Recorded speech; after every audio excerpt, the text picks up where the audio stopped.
people say that the greatest era of bourbon was the 60s, 70s, and 80s. Well, we have a bottle of Jim Beam from 1988, and we're going to fresh crack it and test that theory. So if you want to find out, then stick around.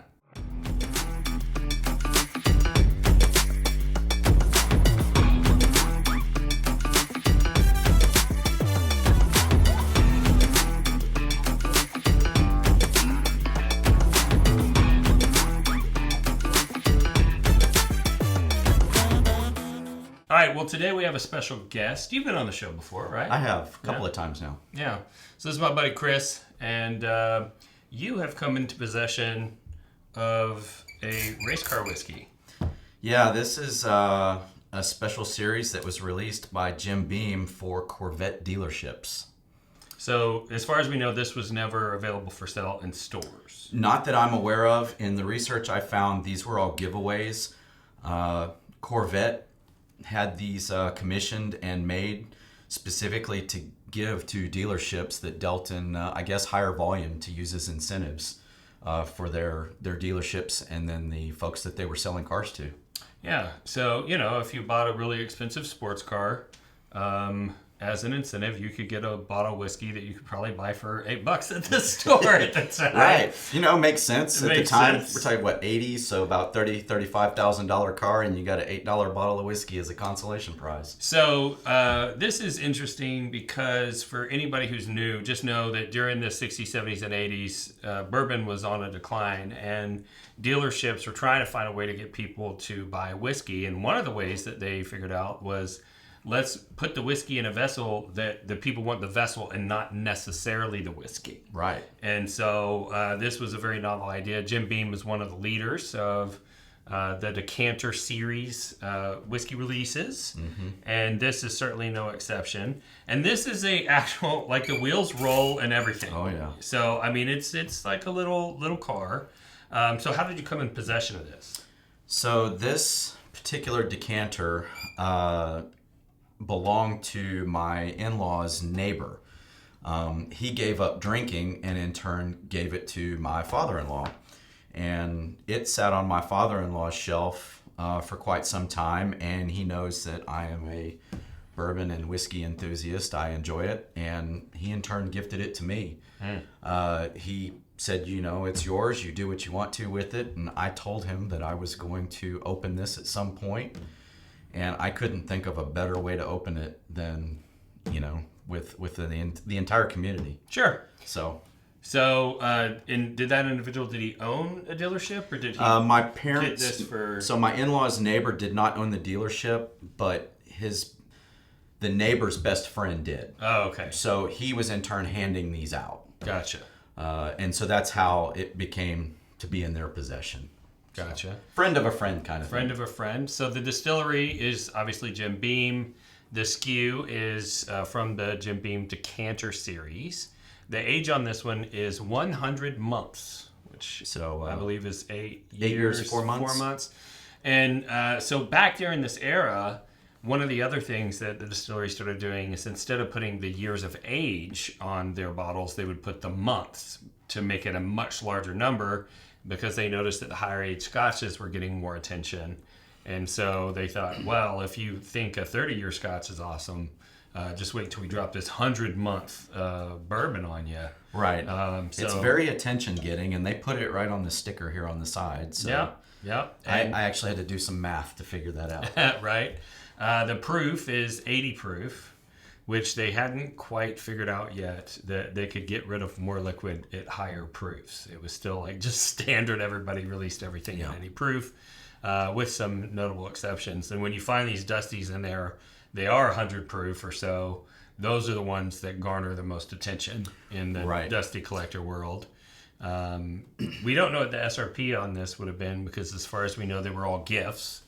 And it is, even though it is inside a toy car, 750 mLs. So what do you say we crack this bad boy open? Let's go for it. So it just has a little plastic lid that comes off here, and when I first got it, the first thing I did was to check the tax stamp and make sure it was intact, and it definitely is. It is. So do you want to cut that bad boy so it looks clean? Yeah. Here we go, the moment. The moment. And we decided it'd be fun. We got a Jim Beam white label, which is also an 80 proof product. We purchased this today. Chris and I were hanging out earlier. We have the Patreon group, and the Patreon group did a single barrel selection of 1792 today. Good times. At Tilt Liquor. And so we were hanging out, and he said, hey, what if I got a modern version so that we could try them side by side? And I said, you know what? I think that's a good idea. So it's ready. You do the honors. Oh boy. Why am I nervous? I don't know. It's a little nerve wracking, but it is a screw top, and often the screw tops are better for aging because the cork can't really deteriorate. You can see the liquid is right there at the top. And so I don't exactly know how to pour this, so I guess let's put the glass up against it and see if we can. I think it's gonna have to come from this way because just to keep from glugging, maybe. I don't know. You try. Go for it. We don't need much. No. I'll pour double in mine and then. Okay, that'll work. There we go. And my intention is now that we've opened this, I'm gonna pour out the rest of it later on and put it into a separate decanter. Yeah. That way I can look at the liquid and enjoy it with special friends. And the seal on that, I'm surprised at how well it has held up. So. Yeah, there was little to no deterioration. I did do a little research on this. So this is a 1984 body Corvette. And so this one was produced in 1988. So there's a little bit of a time variance there. So the production years on these decanters was from 1984 to 1992. So a period of about 8 years of production for this decanter series. But they weren't always the year model of the car. No, they started the models of cars. They did many years of models within that time frame. The earliest model vehicle that they did was, I believe, a 1953 Corvette. Oh, wow. And so, and then the last year model on that, I'd have to consult because I have a short memory, went up to 1990. Okay. So they produced a whole lot of models of these over an 8-year period, basically. Right. Okay. So, well, I can say right away on the nose, you can certainly tell which one is old. oh, wow. Yeah. Wow. I mean, very, very stark difference on the nose. So definitely getting quite a bit of that leather. You can smell the age. Yeah, that leather component. And so for those of you that are unfamiliar with Dusties from all producers have a tendency to develop a common flavor characteristic. And to most people, it tastes like leather or like graphite or like a dusty basement, something like that. It literally smells and tastes old. For me, it's leather. I get the leather. I'm still getting some of the original bourbon notes. Yeah, though. but some cherry.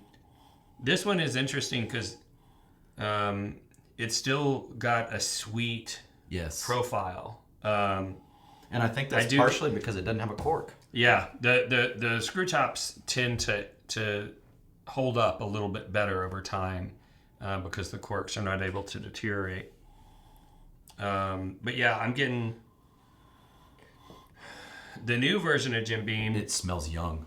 There's not a whole lot there compared to the old version. In terms of color, no, first off, the old one doesn't have any sediment, any discoloration at all. And oftentimes they'll get cloudy. And when I look with a background, I think it's noticeably darker. Yeah, the older version there is definitely a darker, a deeper amber. But yeah, I get that cherry, I get that butterscotch, I get leather, I get a little bit of spearmint, a little menthol maybe. There's a touch in there for me. Yeah, there's a little bit of a smell that's in that version. But it definitely smells sweet. Yeah, but it's got a much larger nose than the newer version. Oh, absolutely. All right, let's say some up.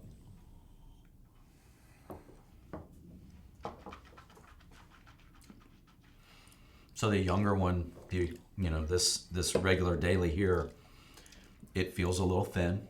Uh-huh. There's a little flavor there, but it dissipates so fast. Yeah, and I'm getting, what I normally get on Young Jim Beam is It's got that nutty. nutty. It's nutty. Yeah. Maybe a little banana runt component, but mostly a peanutty kind of. Yeah. Now let's taste the whole one. Let's taste the good stuff here.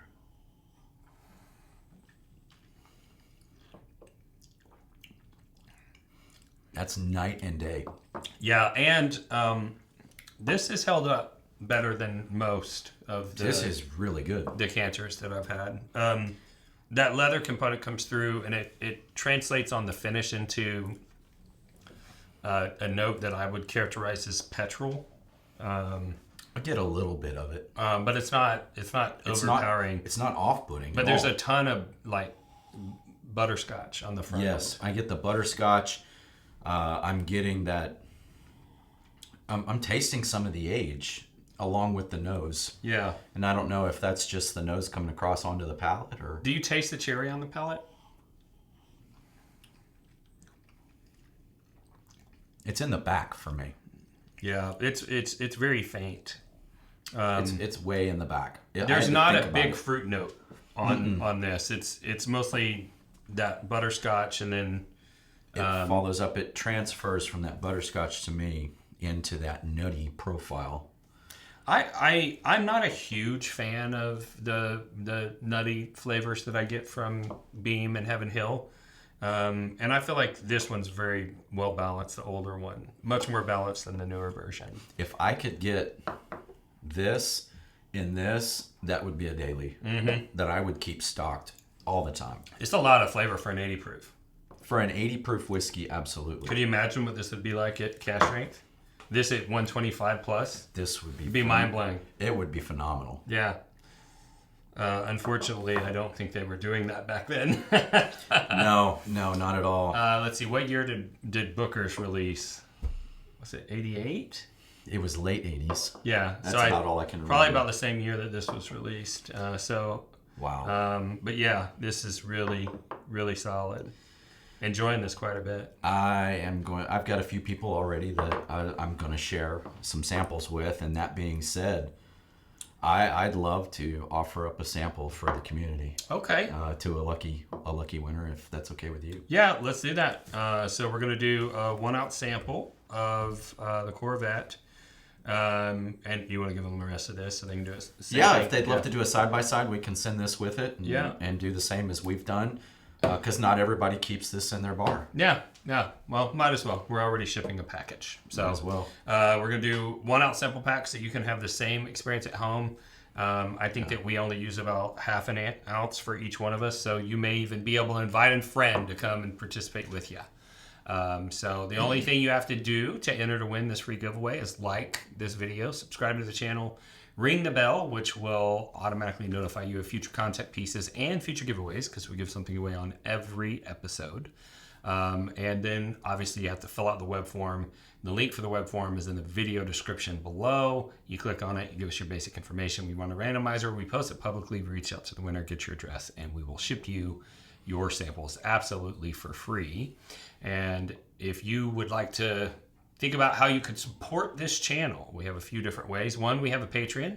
So we mentioned that we just did a barrel pick. So the Patreon group does single barrel selections, and the Patreon group gets exclusive access to those things. We do about 4 trips per year where we go do distillery takeovers and always a great time. Have a great time. And we do monthly virtual bottle shares and get together and drink together on a Zoom, and bonus content and discounts on merch. There's a lot of benefits, and we've got price points for all different budgets, so you could check that out. There's a link in the description below.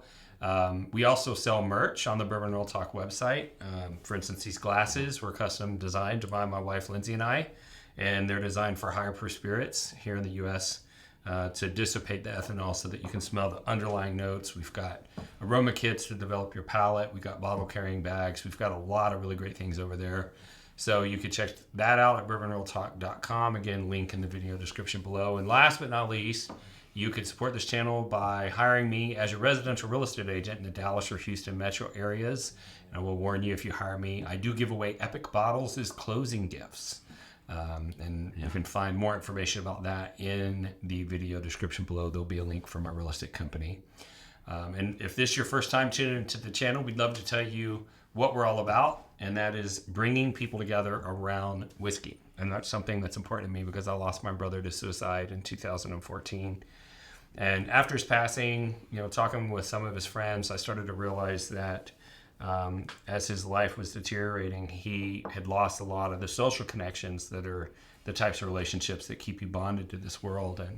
And after losing him, I started getting involved in the enthusiast world, and I started seeing how whiskey had a tendency to bring people together and to form those kinds of connections that my brother was missing. And it made me realize that maybe if I can get you connected to whiskey, the whiskey will do the rest of the job and get you connected to others. And so that's part of the reason why we started this channel. But if you want connection, you do have to have a forum, and some of the forums are filled with trolls that say hateful things to strangers online. So we created our own forum called Bourbon Real Talk Community, and we don't allow troll behavior in there. And not only did the trolls teach us that we needed to have our own troll-free forum, but they also taught us that if they can hate strangers online, there's nothing that keeps us from loving strangers online. And that's why we end every episode the same way, and that's this. If you woke up this morning and you're unsure whether or not anyone loved you, just know that I love you. And I'll see you next time on Bourbon Real Talk. Cheers. Cheers.